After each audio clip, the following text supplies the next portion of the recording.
शेतकरी मित्रांनो नमस्कार. MK टेक्नॉलॉजीमध्ये आपलं स्वागत आहे. आज आपण आहे देवगाव या ठिकाणी बालासाहेब मुंडे आणि हनुमंत मुंडे आणि आमचे प्रसिद्ध व्यापारी सुरेबान नागोरगोजे. तर आज आणि त्यांचा पुतणे आहेत ते पण म्हणजे सांगण्याचा उद्देश हे मुंबईला महानगरपालिकेमध्ये आहेत आणि हे ठाण्याला फायर ब्रिगेडमध्ये सब इन्स्पेक्टर आहेत. त्यांचे पुतणे तेही शासकीय दवाखान्याला नर्समध्ये स्टाफ नर्स म्हणून आहेत. आणि मला एक सांगण्याचा उद्देश म्हणजे गेल्या काही दिवसामध्ये नानांनी ऑल इंडिया आपल्या इंडियामध्ये म्हणजे त्यांच्या जे ऑफिसमार्फत होतात फायर ब्रिगेड जे सब इन्स्पेक्टर आहेत त्यांच्या ऑफिसमार्फत मॅरेथॉन स्पर्धा होणाऱ्या आपल्या भारतामध्ये नंबर 2ला 5 किलोमीटर रनिंग धावण्यामध्ये राजस्थानला 2 नंबरचं पारितोषिक त्यांनी मिळवलेलं आहे. आणि आमच्या गावाला त्यांनी आजपर्यंत असं 1 आणि 2 नंबरचं कधी काय आलेलं नव्हतं. आणि नानाने आमच्या गावासाठी 2 नंबरचं पारितोषिक मिळवलं आणि मेडल मिळून गावाचं नाव उच्चांक स्तरावर भारतामध्ये गाजवलं. हे काय नेतागिरी करून किंवा काय करून होत नसते, त्यासाठी त्याला मेहनतच करावं लागते. त्यातली त्यात त्यांचं वय आहे 52.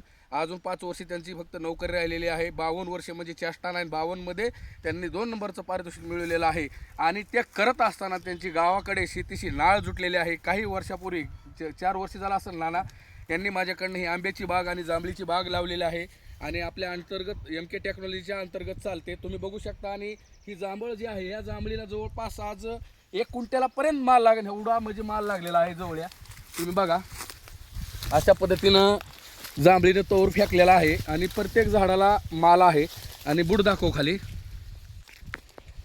तर हे पण झाड घ्या, ह्या पण झाडाला तितक्याच प्रमाणामध्ये माल आहे. असा शेजानं माल आहे.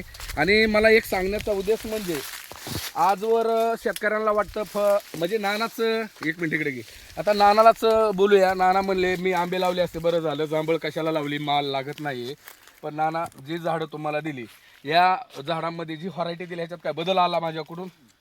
कैलासने जी काही झाडं आंब्याचे झाडं दिले, जांभळी झाडं दिले, त्याच्यामध्ये उत्तम झाडाला त्या 2 वर्षापासून फळ लागत आहे. तर 1 वर्ष की त्यांनी सांगितलं की फळ धरायचं नाही. 1 वर्ष तवर पूर्ण कट केला. परत चिंचाची झाडं, चिकूची झाडं, पेरूची झाडं सर्व काही कैलास त्यांच्याच मार्गदर्शनाखाली सगळे आंब्याची चाल हे आहे. ते जे सांगतात त्याप्रमाणे आपलं चालू. तर नानाचं म्हणणं होतं की आता जांभळीला माल लागत आहे तोडून टाकू. नानाचंच नाही आहे तर आपल्या आज भारतामध्ये प्रत्येक शेतकऱ्याला वाटतं लावलं कीच फळ भेटावा. फळ भेटत नाही. आज तुम्ही मॅरेथॉन मारले, तुमचं परत माझ्याकडून एकदा अभिनंदन. माझ्याकडून फुकट होत नाही. तसंच झाडांना सुद्धा 2-3 वर्ष पाणी घालावं लागतं, त्याची निगा राखावं लागते, त्याच्यानंतरच आपल्याला हे फळ भेटतं. फळ काही सोपं नाही. आणि हे प्रसिद्ध व्यापारी नागोरगोजे यांचा पण मुलगा काय मागल्या 2 वर्षापूर्वी PSI म्हणून म्हणजे नियुक्ती झाली. आणि खूप म्हणजे सुंदर काम आहे त्या साहेबांचं सुद्धा. मला 1-2 वेळेस प्रसंग आलता. तर असो, हे माझ्या गावातले माझे भाऊबंद आहेत. आज त्यांच्या प्लॉटवर आलो, मला बरं वाटलं. जय जवान जय किसान.